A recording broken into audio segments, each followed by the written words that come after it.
Kate's style, something that we're always talking about, as I said.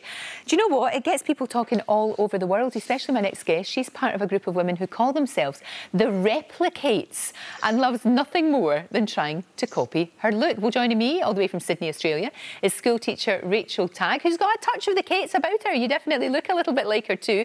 What is it about Kate that you really admire? Honestly, I mean, from a personal perspective, she's just such a kind and gentle person, which is really lovely for a celebrity. But in terms of her fashion and her style, she's classic and timeless, and things that she wears are so wearable.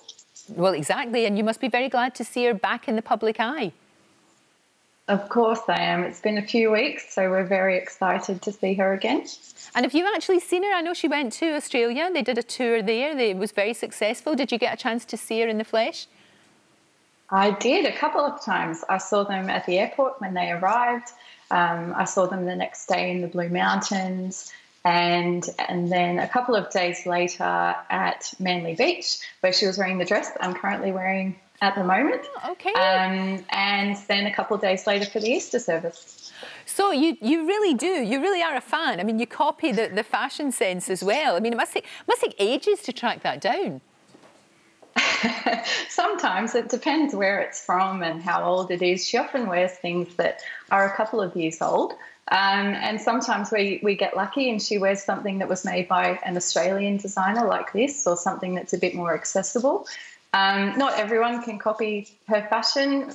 Her budget is sometimes a bit bigger than ours. So we try our best to try and copy her look as much as possible.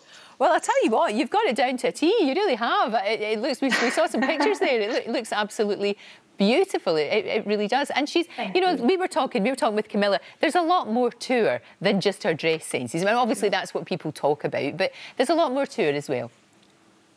Oh, absolutely. And from the perspective of a mum, it's really lovely to see how she interacts with George and Charlotte, and the things that she does with them, taking them to the museum and the zoo. And she's just a normal person who has passions for things that we do as well. So it's really lovely and refreshing to see.